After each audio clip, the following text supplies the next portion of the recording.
In a living room, a bald man in his 30s looks through items from a storage bin. A photo album filled with pages of paper currency, an envelope marked Kosovo letters, a handful of medals, a name tag that reads Tyler, and a photo of a soldier wearing camouflage. On a sunny day, Chris Tyler sits on a park bench beside a body of water, his elbows resting on his knees.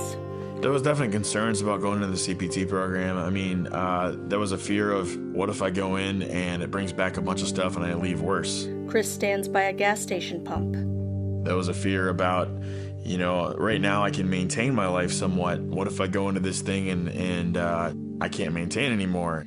He wears a red t-shirt with a blue spider on the front, knee-length black shorts, and sunglasses. That was probably the biggest fear about going to the program, period, for me.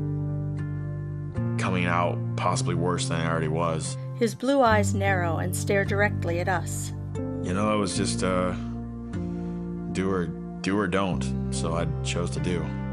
YouTube video, February 2013.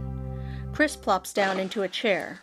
Yeah, I decided to make a video before I went to treatment, so I'm really nervous right now. I'll be leaving at 7 in the morning. I'm supposed to be there. I'm checking in the post-traumatic stress disorder clinic.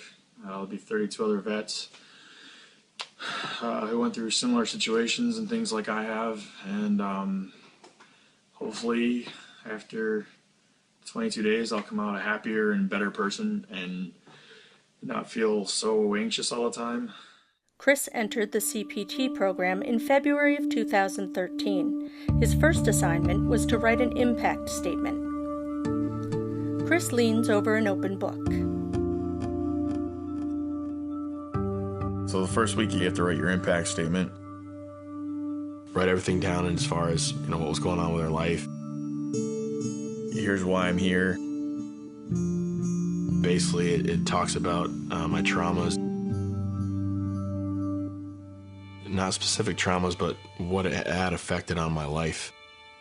What things were different with me and how I reacted to my environment and the people around me. Just the way I viewed my life.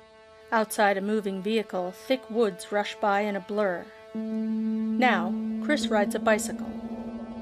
And I wrote down, I didn't really enjoy doing things I like to do. I just started becoming really distant from my family, my friends. I kind of pulled away from my spouse. We got divorced. A paved path runs past overgrown fields. In a restaurant, I'd have to sit my back to the corner and make sure I could see all the exits, where the possible threats were at. Loud noises would trigger me and I'd jump out of bed and be on the floor. I kind of hit rock bottom. Debating on taking my own life at one point. And just was really depressed all the time, in and out of relationships. Family didn't really understand and maybe thought I was mad at them or whatever. It wasn't the case at all. On a gray day, leafless trees and tall brown grass surround a small lake. Chris stands at the water's edge. It's extremely hard to write your impact statement. It's kind of coming to terms with yourself, looking yourself in the mirror. It's very key to starting the entire process, actually. The image fades to black.